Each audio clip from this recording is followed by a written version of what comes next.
వెంకట్ గారు ఇప్పుడు ఎంత ఒరిజినల్ స్టోరీ రాసినా, తీసినా కూడా ఆడియన్స్‌ని అట్లా కూర్చోపెట్టి ఆ ఎక్సైటింగ్ లెవెల్‌లోకి తీసుకెళ్ళడానికి కొద్దో గొప్పో చిన్న చిన్న చేంజెస్ అనేవి చేస్తూ ఉంటారు.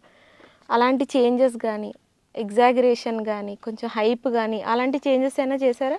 ఇప్పుడు సినిమా అంటే సినిమా స్టైల్‌లో చేయాలి. హ్మ్. కథ వేరు. ఇప్పుడు కథ పరంగా అవును. చూసుకుంటే కథల ఫైట్లు ఉండవు. అదే. కథల డాన్సులు ఉండవు. ఆ! జనరల్‌గా ఏదైనా అవును. జరిగిన కథ అవును. తీసుకున్నా కథల డాన్సులు ఉండవు. అవును. ఇవన్నీ ఉండవు. కానీ సినిమా పరంగా వచ్చేసరికి ఏం చేస్తాము? క్రియేషన్ చేస్తాం. పాటలని, ఫైట్‌లని రకరకాలుగా ఆ పెడతాము. స్టోరీలో ఏమన్నా లిటిల్ బిట్ చేంజెస్ లాంటివి తే ఏమన్నా? చేంజ్ చేయం గానీ లైన్ అలాగే వెళ్తుంది. బట్ లైన్‌ని ఎస్టాబ్లిష్ చేస్తాం. ఉదాహరణ ఇందులో ఢిల్లీ రాజుగా సుమన్ గారు ఉన్నారు. హ్మ్.